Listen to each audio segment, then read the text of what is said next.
They were designed to be the best. They met enemies face to face, endured tragedies and enjoyed victories. They went down in history due to the bravery of their crews. They are the ships that deserve to be called naval legends.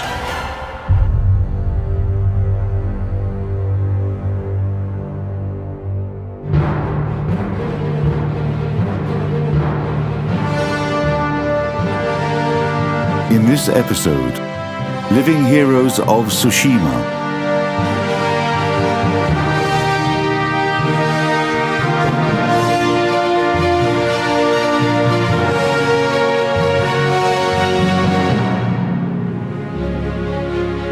In a Japanese town, Yokosuka, 100 kilometers away from Tokyo, battleship Mikasa is permanently anchored, and 4,000 marine miles away from her, cruiser Aurora is anchored in one of the quays of the Naval River in St. Petersburg. Although these ships belong to different types and their stories are very different, there is a common moment in their biography. Both ships participated in a major naval battle, the Battle of Tsushima, that was the culmination of the Russo-Japanese War in the beginning of the 20th century.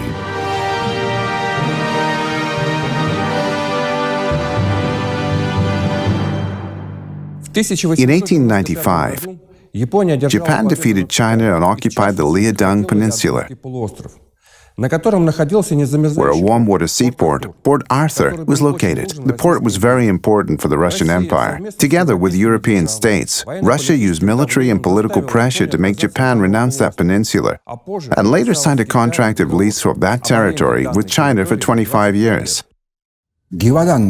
Using the opportunity of the Yihetuan movement, also known as the Boxer Rebellion, Russia expanded into Manchuria and Korea. The Japanese were very worried by the expansion policy and decided to start preparations to reinforce their fleet. Within 7 years, the Japanese fleet was reinforced by 4 new cruisers and 4 battleships. Battleship Mikasa, built in British dockyards, became the most powerful new ship of the Land of the Rising Sun.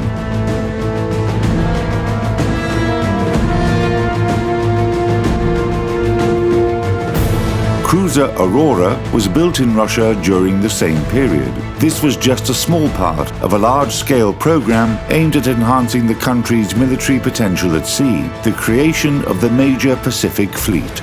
But they failed to fully implement the program. On February the 9th, 1904, Japanese ships attacked Russian fleet near Port Arthur. They also attacked cruiser Variag and gunboat Koreets in the Korean port Chemulpo. The Russo-Japanese War began.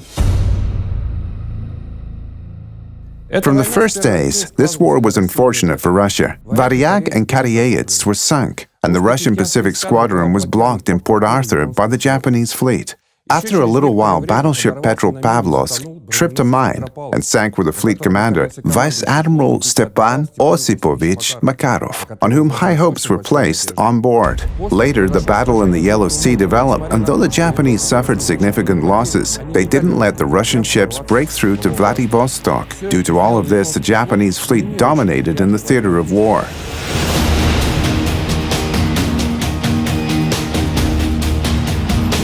In April 1904, Russia started the formation of the 2nd Pacific Squadron. For the first time in the history of the world fleets, a menacing unit of over 30 warships of different classes and age set off on a prolonged trip. From Libau, now Liepaja, to Port Arthur, round Africa, and crossing the Indian Ocean. Overall, about 20,000 miles were covered. This is almost the length of the equator. The conditions were very severe as we didn't have any naval bases. And we didn't have allies to help us throughout the voyage.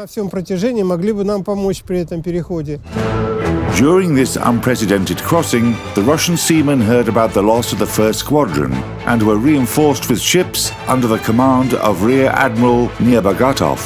With this lineup, the 2nd Pacific Squadron entered the Korea Strait. Its commander, Vice Admiral Razhestvensky, decided to take a shortcut to break through to Vladivostok. Zinovy Petrovich Razhestvensky родился в 1848 году. Zinovy Petrovich Razhestvensky was born in 1848. He had experience commanding a number of Russian ships. He knew naval diplomacy perfectly well.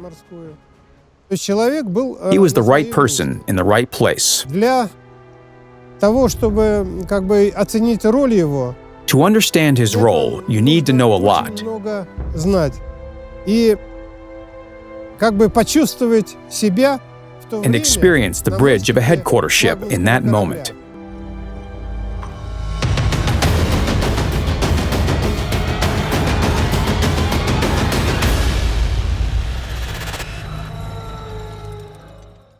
The morning of May 14th, 1905 was gloomy. The Russian fleet didn't even try to hide. Razhestvensky simply declared war. He even gave up on reconnaissance because he was sure the Japanese warships would meet them in the Korea Strait.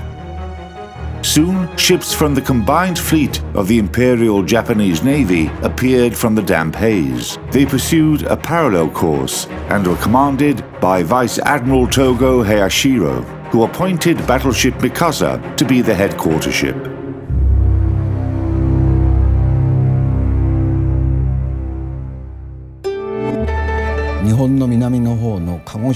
Togo Hirashiro was born into a samurai family of Kagoshima. When he was 18 years old, he participated in the Anglo-Satsuma War as one of the samurai.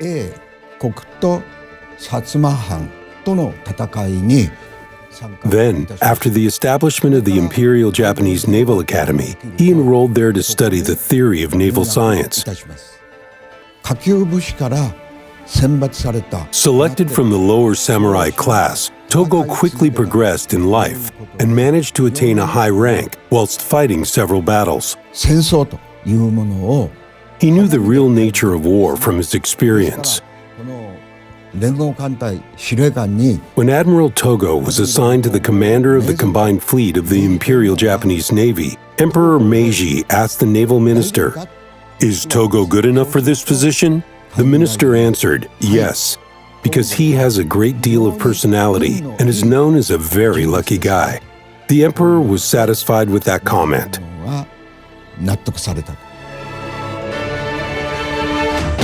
Overall composition of the participants' forces before the Battle of Tsushima. The 2nd Pacific Squadron of the Russian Empire. 8 battleships, 3 coastal battleships, 3 armored cruisers, 2 large protected cruisers, 3 small protected cruisers, 1 cruiser second class, 1 auxiliary cruiser, 9 destroyers, 7 support vessels. Japanese combined fleet. 4 battleships first class, 8 armored cruisers, 2 large protected cruisers, 10 small protected cruisers, 1 battleship second class, 3 cruisers second class, 3 torpedo cruisers Aviso, 21 destroyers, 43 torpedo boats.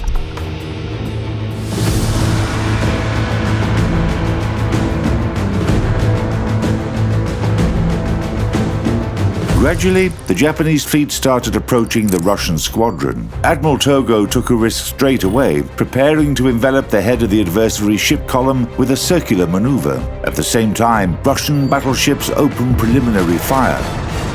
The Battle of Tsushima began at 1349.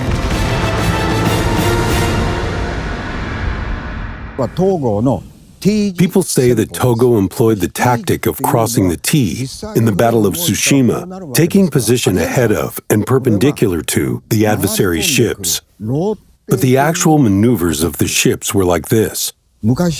Togo's real tactics was more of a rotating attack, which was similar to the classical Kuruma Gakari formation of Uesugi Kenshin in the medieval Japan.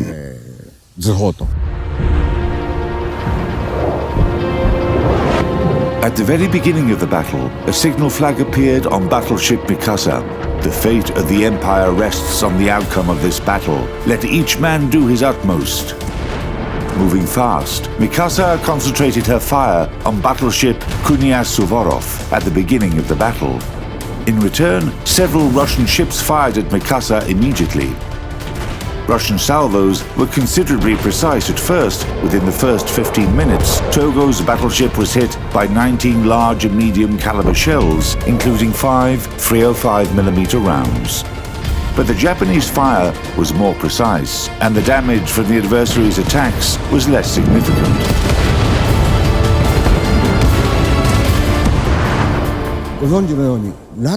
During the battle, luck was on Togo's side. Most shells of the enemy fleet hit Mikasa amongst the Japanese ships during what became known as the Battle of Tsushima. Admiral Togo, standing on the bridge near the compass of the headquarters ship, survived. Meanwhile, Rozhestvensky was observing the battle from the conning tower of his ship. A shell flew into his compartment and exploded, badly wounding the Vice Admiral's head.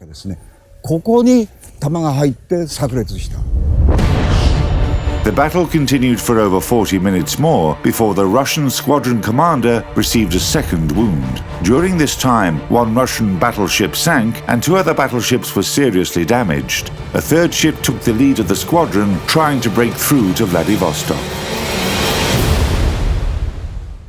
Admiral Togo maneuvered to change the engaged side. His Division 1 turned en masse, taking a course away from their adversary, and thereupon turned around to open fire on the Russian ships from the left side. As a result of this maneuver, the firepower of the Japanese ships became as powerful as it was at the beginning of the battle. At the same time, battleship Borodino, heading the Russian ship's column, passed the Japanese squadron on an opposite course and approached the Russian cruisers that protected transport.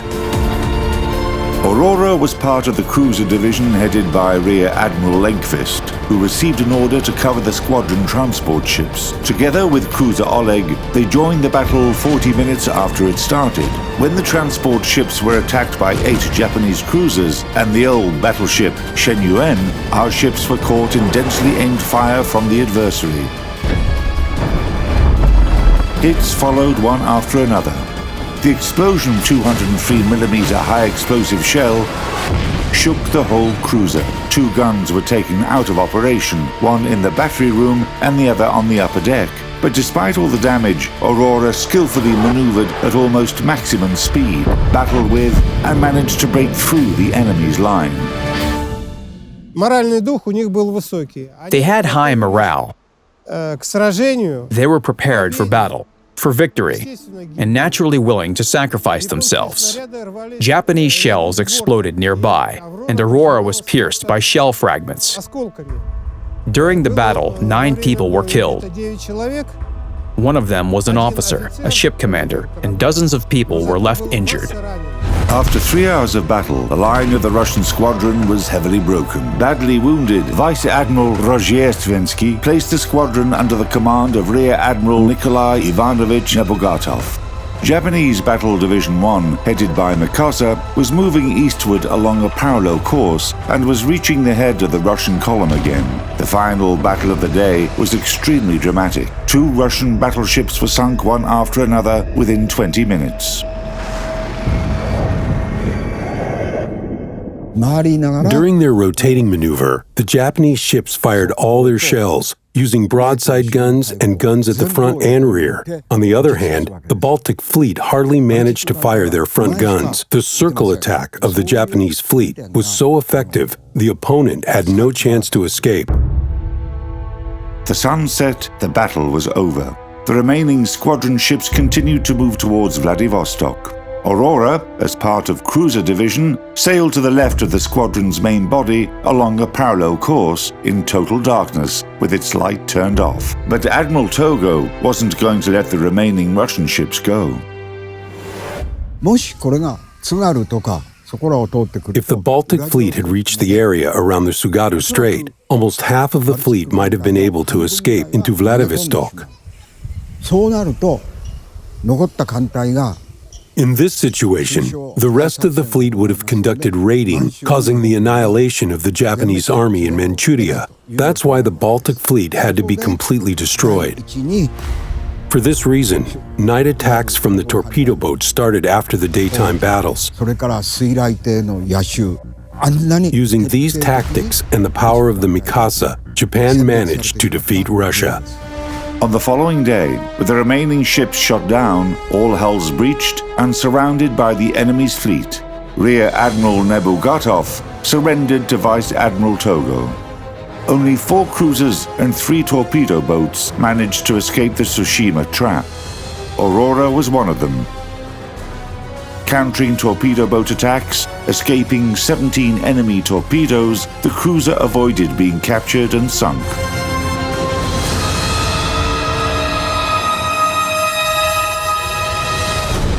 Losses for the forces after the Battle of Tsushima. The 2nd Pacific Squadron of the Russian Empire. 19 ships sank in the battle. 2 ships were blown up by their own crew. 5 ships and 2 hospital ships were captured by the adversary. Captured: 3 cruisers, 1 destroyer, 2 auxiliary vessels, broke through to Vladivostok, 1 cruiser 2nd class, Aviso, 2 destroyers.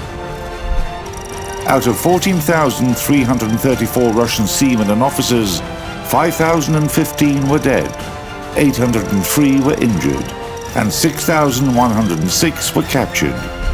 Japanese combined fleet: 3 torpedo boats sank, 699 men were killed and injured. After the Battle of Tsushima, the Russian fleet practically ceased to exist in the Pacific, and soon a treaty of peace was signed that was obviously unfavorable for the Russian Empire.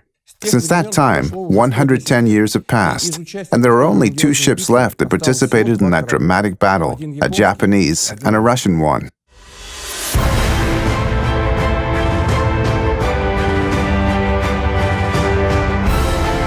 Today, Mikasa and Aurora are not just monuments, they are a history of the world shipbuilding that you can touch in the truest sense of the word.